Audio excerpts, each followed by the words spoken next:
This letter is for Catherine, the cute ginger girl from work. I hope this correspondence reaches you in good health.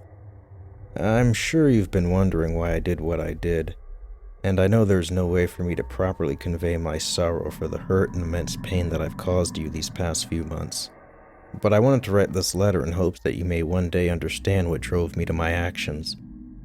We both used to work at the same hospital, but in very different departments. We typically ate lunch in the cafeteria around the same time each day. That's where I know you from. I noticed you every day for the last 3 years, but I don't think you ever noticed me. I mean, how could you? I am so physically ugly and socially awkward compared to you. Yet that didn't stop me from obsessing over you. That didn't stop me from endlessly dreaming about you, about us, and yearning for the day you and I could be together. I wanted, and I still want, to be your man, your only man. I want to be your knight in shining armor, the man who will wipe away every tear from your eyes. I want to be the man who marries you, the man who fathers children with you, the man you grow old together with, and the man you're buried alongside with. Maybe in the same casket if that's even permissible.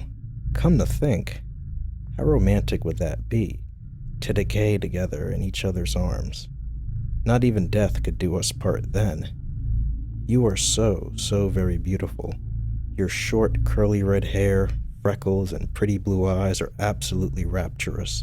And you have the cutest smile I have ever seen on a woman. You are more luminescent than the brightest star, even more colorful than the glittering tapestries of a rainbow. You were my singular motivation for coming to work each day. I literally counted down the minutes till noon, eagerly awaiting your arrival at the cafeteria, and I grew very disappointed on the days you didn't show up. But even your absence from work didn't keep me from seeing you. Ever since I followed you home after work one day, I knew exactly where you lived. You didn't even know I was following you that night, did you? I'm just sneaky like that. You live on the first floor, apartment 101. I'm sure you don't live there anymore after what happened, as my mail constantly comes back returned to sender. But don't worry. I will find you again someday. That I promise you, Catherine. On the days you weren't at work, I grew so concerned for your well-being that I parked my car outside your apartment in the dead of night and peered into your windows from the bushes just to make sure you were okay. Sometimes I caught you just as you were getting out of the shower. Other times, I watched you as you were sleeping in bed, completely unaware of my presence. One time I even broke into your apartment through an unlocked window and stood over your bed while you slept. You're quite the heavy snorer. Did you know that? Guess what? I'm a big snorer too. We have that in common. They do say soulmates have a lot in common. That only adds to my conviction that you and I are meant to be. And by the way, I didn't do anything to you while you were asleep. I'm not that kind of guy. Okay, so maybe that's not entirely true. I admit, I just couldn't help myself.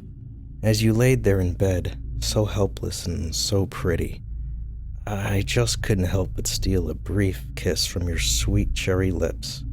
You tasted so good, like freshly picked strawberries. Before I left, I also took a small snippet of your luscious red hair and some of your underwear as a parting souvenir. Being that you are such a deep sleeper, you were none the wiser to my intrusion. On the days I did catch you at work, I enjoyed watching you as you ate your packed lunches, which typically consisted of salad, yogurt, and vitamin water. You're quite the vegan, aren't you? I myself am a voracious omnivore and an avid steak eater, but I got no problem with vegans. I also noticed you had a habit of checking your Android every so often. Sometimes I caught you smiling in response to a text message. I prayed it wasn't another man texting you, because I am your man. You just didn't know it yet. The first time I laid eyes on you, it was love at first sight. I know that sounds a bit cliche, but it's true. I love you more than I love myself. I love you more than I love my own mother. I love you more than life itself. Really, I'm not exaggerating when I say I'd happily die for you if it ever came to that. That's how much I love you. Although we'd never spoken to each other prior to the incident, I knew everything about you. You want to know how I knew you have over 1,000 Facebook friends? It's pretty easy, really. That's the beauty of the internet, you see. With a simple Google search, I instantly found all of your social media accounts, including your Facebook, Twitter, and Instagram profiles. You know, you should really keep your accounts private. You never know what creepy stalker guy might be watching. I learned from your Facebook that you're 23. I'm only 20 years older than you. I hope that's not a problem. I hope you don't have an issue with older men. I also discovered that you're a recent college grad with a degree in sociology. It explains why you were working as a social worker at the hospital. You like helping people, don't you? Very admirable. I myself hate other human beings with a passion, and I've long dreamt of a world where there are no other people left alive, except for you and me, of course. It would be just the two of us, together, forever, surrounded by our love, just like in that movie The Blue Lagoon, which is one of my favorite movies, by the way. I often imagine that it is us trapped on that island. We could become the new Adam and Eve, and the children we raise together could bring forth a new race of superhumans on the planet. Such are the dreams I have about us.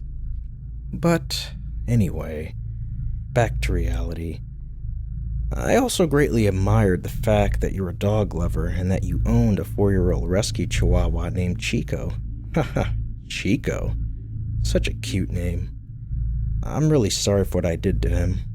I'm not an animal abuser by any means, but I was just so jealous of how much attention you gave to him instead of me. That's why I snuck into your apartment on a day you weren't home and stole him from you. If it's any consolation, I made sure his death was quick and painless, and I gave him a proper burial in my backyard. I've already told the cops where to pinpoint his grave. Hopefully, they can recover his body for you. Now on to why I did what I did. I knew you'd never fall for an average-looking, less than 6-foot-tall high school dropout janitor who still lived with his parents at 40. I knew I needed to find some way to make you notice me. I had to somehow make you fall in love with me, to make you see that I was and still am your one and only eternal soulmate, the Romeo to your Juliet, the key to your lock, the person God himself destined you to be with. To make you notice me, I did some research on your past exes and took careful note of their physical traits. All of them were in their 20s, taller than me, more handsome than me, ripper than me, and had blonde hair and blue eyes, which I do not. I see you're into the Chad types. No problem. I too thought I could become a Chad with a little elbow grease and some under-the-knife work. That's why I underwent expensive plastic surgery to eliminate my double chin, remove my beer belly, and younger up my face. I went so far as to even get blonde hair implants to cover up my male-pattern baldness, since I know you're really into full-headed blonde guys. As for my eyes, well, I was sure you wouldn't be able to tell the difference between real blue eyes and the fake contacts I wore. And to add a few more inches to my height, I started wearing platform shoes in an effort to boost my stature. I thought if I changed my looks, you'd at last notice me. But you never did. After all that money I spent on surgery, after all that time and effort I wasted to turn myself into your type of guy, you never gave me a second glance, even when I purposely bumped into you one day in the cafeteria, causing you to spill your food. I was mystified. I kept wondering what I was doing wrong or not doing. Then, to my absolute horror and complete chagrin, I discovered the answer when I saw your in a relationship update post on Facebook. I cringed with jealousy at the newly uploaded profile picture of you and Brandon.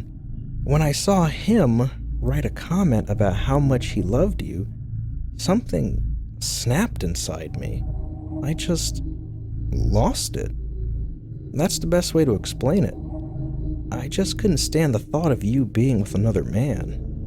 I was so mad that you picked him instead of me, I jumped into my car that same night and sped to your apartment with every intention of shooting you in the head as you slept. But thankfully, I stopped myself before I could pull the trigger.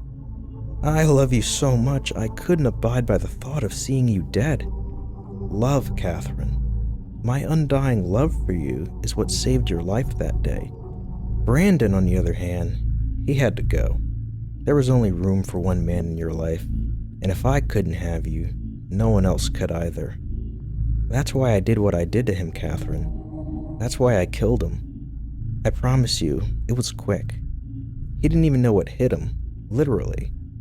A 9mm bullet travels nearly 1,000 feet per second. I made sure to use hollow points, too, to ensure maximum devastation.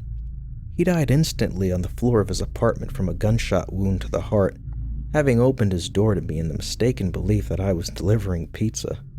Trust me, Catherine, no one lives for very long after taking one in the chest like that. Now, I know you've grieved over his death since then, but don't. That guy was probably going to cheat on you at some point anyway. Chads always cheat. I was simply doing you a favor. After I shot your boyfriend dead, I stood over his body for a long time and watched with satisfaction as he bled out all over the carpet of his living room. And that's when it dawned on me. You ever see this movie from the 90s called Face Off? Well, that's basically what I did to Brandon. I thought if I somehow became your boyfriend, if I somehow became Brandon, maybe then you'd finally notice me. Maybe then we'd finally become the lovers we were meant to be. That's why I sliced off his face with a box cutter and, using superglue and some painful stitches, attached his countenance over my own. In hindsight, I admit the disguise wasn't all that convincing up close, but at the time I thought it looked good enough. Even now, I still remember your horrific reaction when I knocked on your front door wearing Brandon's face, pretending to be him. Your screams were so loud and piercing, I feared it would wake the whole neighborhood. I didn't want someone to call the cops, which is why I grabbed you and forced you inside at gunpoint. I wasn't going to kill you, Catherine, I swear, but I had to keep you quiet. I didn't realize that you were an experienced kickboxer. That was something you never mentioned on your Facebook. And boy, did you put up a really good fight. A real good fight. You actually broke my nose and busted a rib in our ensuing struggle. I remember the cold feeling of fear that crossed my mind when, in the middle of it all, you wrestled control of my gun from me. The same gun I used to murder your boyfriend hours earlier.